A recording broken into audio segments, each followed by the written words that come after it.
Welcome to the Allegory of Spots podcast series. Thanks for joining. In each episode, we introduce a new spot. We talk about how spots hinder our progression mentally, emotionally, spiritually, and physically, and how to overcome any spot that may be holding you back. As you begin to move and apply the things you learn, you'll start to see weaknesses become strengths, and you'll begin to see and feel greater light come into your lives. Welcome to the Allegory of Spots. I am Holly, and we're talking about fear, the spot of fear. Listen to the definition of fear. It is a painful feeling of impending danger, evil, trouble, the feeling or condition of being afraid. Can you imagine the account of David and Goliath in the Old Testament and how David felt as he met this giant of a man? Well, in the book of Samuel, it gives the account of this story. The Philistines had gathered a large army to fight against Israel. And the Philistines felt they had great advantage because on their side was this giant named Goliath. And he would come out to the battlefield each day and taunt the Israelites by saying, "Send me one of your men, just one to fight against me. And if you win, we will become your slaves. But if I win, all of Israel will become slaves to the Philistines." Well, when the Israelite army heard this, along with their king, King Saul, they were all afraid. Who single-handedly had the skills to fight the giant Goliath? Well, there was a young man named David, and he was the youngest son of 8 sons in the family of Jesse. And David's responsibility as a youth was to tend his father's flocks. But this day he had been sent by his father Jesse to the camp of the Israelite army to bring some food to his older brothers who were part of the army. And this is when David heard Goliath taunting the Israelites. And David asked, "Who is this Philistine who defiles the armies of the living God?" Well, word got to King Saul, and he wanted to meet this young lad who was not afraid of this giant. David was brought before King Saul, and he rehearsed unto him how he had killed a lion and a bear who had attacked his father's flocks.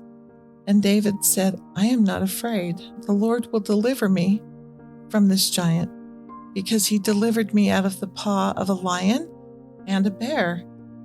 He will deliver me out of the hand of this Philistine." Well, I think maybe David was the only one who volunteered to fight this giant. So King Saul gave him the opportunity. He even set him up with his own armor to wear. But David couldn't move with all of that armor. He opted instead for no armor and only a sling and 5 smooth stones for his defense. And the most important tool in his trust in the Lord. When David came out on the battlefield, the giant Goliath was so offended that the great armies of the Israelites sent out one of their youth to fight him. But David said to Goliath, "You have come to battle with a sword and a spear and a shield." But that he, David, had come out to the battle in the name of the Lord of hosts, the God of the army of Israel. He said, "The battle is the Lord's, and he will give you into our hands." Well, that made Goliath pretty angry. He started to run for David, as David took one of the smooth stones he had and put it in his sling and whipped it around and let go of that stone, and the stone hit the giant in the forehead, and Goliath fell to his face to the earth. One reason that David didn't need to fear is that he was aligned with Jesus Christ. And when you are aligned, when you are spotless, you don't have sins, you too are aligned with Jesus Christ, and you can be certain that he will help you fight your battles. Listen to these amazing scriptures on fear that will help you recognize that fear is a spot and that you can get rid of it. You can change your heart and gain confidence like David had, You can know the Lord is with you and you are aligned with him. You are at one and can be fearless in the presence of a giant, even a giant who wants to kill you. In 2 Timothy, for God has not given us the spirit of fear, but of power and of love and of a sound mind. If God didn't give us the spirit of fear, then where does it come from? The only other source is the opposition, who is Satan, because Satan wants us to be paralyzed, unable to move. In 1 John chapter 4, there is no fear in love, but perfect love casteth out fear, because fear hath torment. He that feareth is not made perfect in love. And one of my favorites, Joshua chapter 1, verse 9. Have I not commanded thee? Be strong and of good courage. Be not afraid, neither be thou dismayed. For the Lord thy God is with thee, whithersoever thou goest. Here we are taught we are not alone. We fight fear with the knowledge of who Jesus Christ is. We have courage, fortitude, and trust in the Savior Jesus Christ. Why would we have fear after reading and hearing what God has to teach us about fear? Fear is taught. It is not of God. Babies are not born fearful. If you are in fear, then you are not aligned with God, and you need to repent and become aligned with him. Replace fear with knowledge and knowing. Replace fear with preparation. Replace fear with repentance. Replace fear with courage and fortitude. In fact, the only reason to fear is because you have forgotten God. At the end of each episode, you'll hear us repeat the steps on how to remove your spots. It's simple. There are 4 steps in the process. Number 1.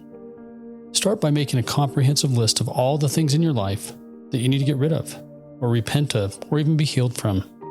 You'll know when your list is complete, when you feel you've included all the items that come to mind. Number 2, take an inventory of what you're feeding your spirit, because what you feed your spirit is what feeds your flesh. Your body will follow your spirit. Number 3, now that you've identified the spots, let's get rid of them or cast them off. And here's how you do that. Present your list to God through prayer. Ask him for help. Ask him to remove your spots, to literally take them from you. Ask God to remove and offload all your burdens, your stresses, and your concerns. Stop trying to carry them alone. They weren't meant for you to carry.